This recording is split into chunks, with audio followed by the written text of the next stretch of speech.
Son las 10:15, ahora sí, prometo a partir de ahora hasta que termine el programa decir la hora bien. Estás escuchando Perros de la Calle en esta versión veraniega, este enero tranquilo, calmo.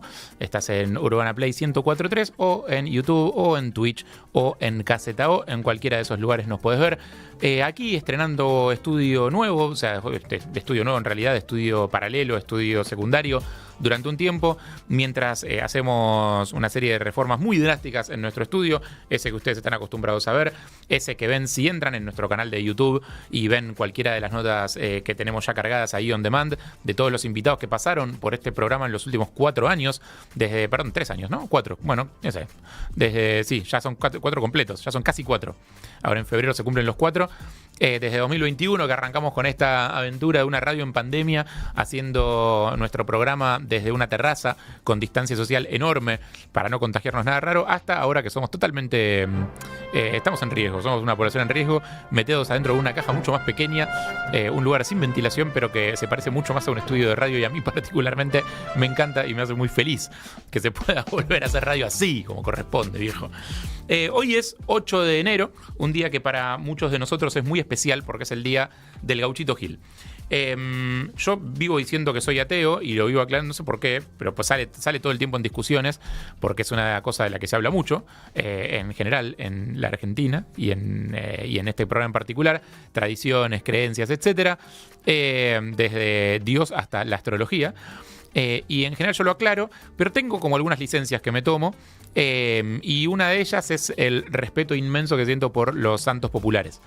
Ya sea Gilda, ya sea el Gauchito, digamos, pero todo santo que haya sido erigido en santo por el clamor popular y la gente que lo sigue. En el caso del Gauchito, es un caso particular. Hemos contado alguna vez la historia del Gaucho y lo vamos a contar de vuelta, porque me parece interesante ver cómo se construyen diferentes versiones de un mito, pero el corazón del mito es el mismo. El Gauchito Gil, yo creo que todos lo deben conocer, aunque sea de nombre, aunque no conozcas la historia, y si no lo conoces de nombre, lo has visto en tatuajes, y si no lo viste en tatuajes, lo viste en santuarios, ya sea en la ruta, por distintos lugares de la ciudad, hay un montón de santuarios del Gauchito Gil, o ya si vas más a fondo y lo conoces y alguna vez le pediste algún favor, por haber entrado a alguno de sus santuarios o por haber visitado el mismísimo santuario de Mercedes en Corrientes, que es como la sede central, digamos, ¿no? del Gauchito Gil. Se supone que el Gaucho Gil tiene un nombre larguísimo: Antonio Plutarco Cruz Mamerto Gil Núñez, eso lo leo porque no me lo acuerdo también, hijo de José Gil y de Encarnación Núñez. Nació en la zona que hoy es Mercedes, en ese momento tenía otro nombre, no en Mercedes, provincia de Buenos Aires, sino en Mercedes, provincia de Corrientes. Y es un tipo que, como todo gaucho, vivió gran parte de su vida medio en conflicto con la ley. Se supone que en su momento, huyendo del pueblo, por cuestiones de mezcla de polleras, con problemas con los ricos de ahí de su zona, con los estancieros de la zona, se alistó en la Guerra del Paraguay. La Guerra del Paraguay, la Guerra de la Triple Alianza, la guerra en la que Argentina, Uruguay y Brasil se aliaron contra Paraguay. Fue una guerra que fue bastante sangrienta, y el gaucho se supone, o sea, esto, y a partir de acá es una mezcla de datos históricos con mito. Yo pensaría todo en mito. Digo, y eso no le baja el precio. Para mí, que algo llegue a ser un mito es gigante, haya pasado o no me importa. O sea, yo celebro mucho la ficción de los mitos. Se dice que al gaucho se le aparece un dios guaraní y le dice que deje de derramar sangre. Que deje de derramar sangre inocente, sangre de hermanos. Y el chabón ahí como que tiene su momento de iluminación. Haya aparecido el santo o no, la verdad es que el gauchito deserta del ejército. En esa época se perseguía, bueno, supongo que sigue siendo así en los lugares donde hay guerra, se persigue mucho a los desertores. En aquel momento la persecución era bastante sangrienta. Los que ¿se acuerdan que este año hicimos en algún momento del año una nota con el director de una película de terror argentina que se llama El Escuerzo?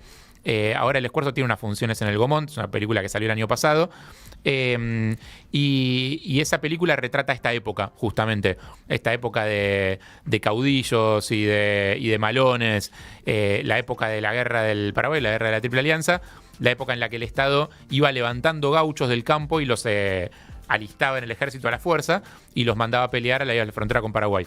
Época sangrienta, época cruda, difícil vivir en el campo en esa época, sigue siendo difícil vivir en el campo, pero en aquel momento era complicado. Y si te ibas del ejército, era un problema también, te perseguían y te buscaban. Ahí estamos viendo un pedazo del tráiler del Escuerzo. La recomiendo mucho. Ahora, insisto, métanse en el Instagram del Gaumont, es @cinegomont, cinegaumont. Hay unas funciones del Escuerzo. Hubo una el sábado pasado y va a haber otra más por lo menos durante enero. Creo que anduvo bien. Hablé con el director, con Augusto Sinay, y me dijo que había andado muy bien. Bueno, cuestión en esta misma época de superstición, época de una iglesia queriendo evangelizar, una iglesia católica tradicional queriendo evangelizar los pagos guaraníes, y al mismo tiempo se cruzaban las tradiciones locales con las tradiciones foráneas, con las propias tradiciones emergidas de la cultura gauchesca. Bueno, en ese contexto surge toda la historia del gaucho. El gaucho deserta del ejército en el medio de la guerra del Paraguay y a partir de ahí vive fuera de la ley porque obviamente se lo buscaba como desertor. Se decía, y acá es donde también entra fuerte el peso del mito, que era una especie de Robin Hood de las Pampas, que era de las Pampas no, en realidad, de Corrientes, que era un tipo que le robaba a los ricos y le daba a los pobres y compartía lo que le robaba a los ricos con la gente del pueblo, con los pobres. La cuestión es que, fuera cierto eso o no, sí es cierto que era un tipo querido y que era un tipo muy respetado. Se decía que tenía algunos poderes, capacidades para ver un poco más allá, que tenía sueños que predecían lo que iba a pasar, que tenía la capacidad de hipnotizar con la mirada. Andás a ver si era un tipo muy seductor, si era un tipo con mucho carisma. Andás a ver cuál era la realidad del gaucho. La cuestión es que a Antonio Plutarco Cruz Mamerto Gil Núñez un día lo detienen.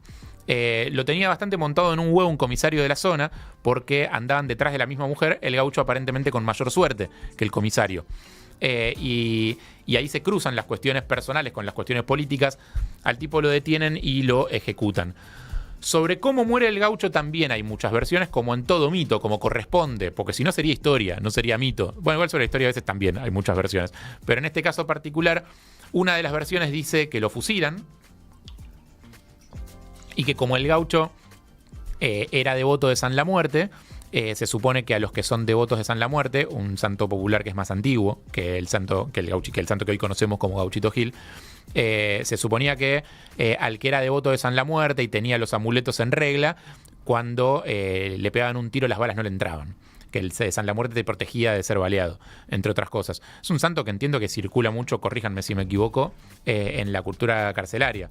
Hay mucho San La Muerte. Los santuarios de ambos están cerca, hay muchos santuarios también de San La Muerte. Se supone que el gaucho era devoto de San La Muerte y tenía su amuleto. Y que eso hizo que no lo pudiera del mito del Gauchito Gil. Es que al gauchito lo cuelgan de un árbol boca abajo y lo degüellan. Y ahí lo dejan. ¿Ok? No le dan una sepultura acorde a la tradición cristiana. Se supone que el gauchito dice una última frase antes de morir, que es con la sangre de un inocente se curará otro inocente, o algo así. Una de esas frases que después con el tiempo van tomando peso y grosor. Con la sangre de un inocente se curará otro inocente. Ahí lo dejan al gaucho desangrado, muerto, colgado de un árbol. Y uno de los oficiales que participa de la ejecución, se supone que es el que lo degüella, llega a su casa esa misma tarde y su hijo está muy enfermo. Su hijo está muy enfermo a nivel moribundo. Un hijo chiquito. Y el tipo ahí se acuerda de la frase que dijo el gaucho: con la sangre de un inocente se curará a otro inocente. Vuelve cabalgando a los pedos al árbol donde estaba colgando el cuerpo del gauchito, agarra parte de la tierra ensangrentada que estaba debajo del cuerpo, donde lo habían degollado, se la lleva a su casa, unta a su hijo con esa tierra, y pocas horas después, al día siguiente, el hijo está sano y salvo, el hijo está bien, el hijo está curado. El tipo, muy conmovido por este milagro, vuelve al árbol donde está colgado el gauchito, lo descuelga, hace una cruz, lo entierra y a partir de ahí se supone que ese es el lugar en el que se venera al gauchito. A pocos metros de ahí, a pocos kilómetros de ahí, no sé exactamente las ubicaciones, las geolocalizaciones, está en Mercedes el santuario del Gauchito Gil, que es un lugar de peregrinación, es un lugar a donde va la gente a hacer sus pedidos o a agradecer las cosas los favores que el gauchito le hace, y es un lugar que está lleno de velas rojas y también, obviamente, yo fui el año pasado a agradecer algo. Y también está lleno de merchandising y muñequitos y llaveritos y banderitas. Hay algo de feria que es divertido para mí de ver. Está bueno, es colorido. Hay una atmósfera especial, si querés, extraña. Digo, no sé si es lo que uno se imagina cuando le dicen santuario, pero hay algo que va muy acorde a esta idea del santo popular. Un santo hecho por la gente. O sea, no hay una institución detrás, no hay un canon religioso, no hay libros sagrados. Hay un respeto que viene del corazón mismo del pueblo, que así se fue armando, que así se armó y que así se erigió. Y que es lo que hace, creo yo, que un montón de gente que no cree tanto en los dioses o en las religiones o en las instituciones religiosas, me formo parte de ese colectivo, sí tenga muchísimo respeto y creencia por el Gauchito Gil. Porque el origen del mito tiene más que ver con el corazón del pueblo que con que venga alguien con un libro sagrado a bajarte esa verdad desde algún lugar superior. O sea, el Gauchito Gil es un santo que se la hizo de abajo y que la hizo solo. Así que hoy, un 8 de enero, en el Día del Gauchito Gil, el día que se conmemora su muerte, nosotros desde aquí les agradecemos a él y a todos sus devotos, a los que mantienen vivo este mito. Y qué sé yo, si en algún momento de necesidad estás atravesando una situación que quizás está como extrema, que se te fue de las manos, no digo que no pruebes con las cosas tradicionales. Obviamente tenés que hacer todo lo que esté a tu alcance para solucionar tus problemas, pero daño no hace si te pegas una vuelta y le pedís un favor al gauchito. Daño no va a hacer. No te lo va a resolver solo. También tenés que laburar vos. No es que tenés una enfermedad, vas a salir al gauchito y decir me quiero curar y ya está. Tenés que hacer tu tratamiento, anda a ver a los médicos, anda a ver todo, hacer lo que tengas que hacer. Si es un problema con alguien, tenés que hablar con esa persona, tenés que resolver el problema con esa persona. No es que no haces nada y el tema se resuelve solo. Pero mal no te va a hacer. Es lo único que digo. ¿Qué sé yo? Y si no, como dice, ¿qué decís, Claudito? Que a la gente que ve un santuario, buen día, por días. La ruta, que le toquen bocina. Dos bocinazos. Un saludo. Un saludo, claro. Un saludo para el gauchito. Exactamente. Bueno, un 8 de enero como hoy, conmemoramos al Gauchito Gil.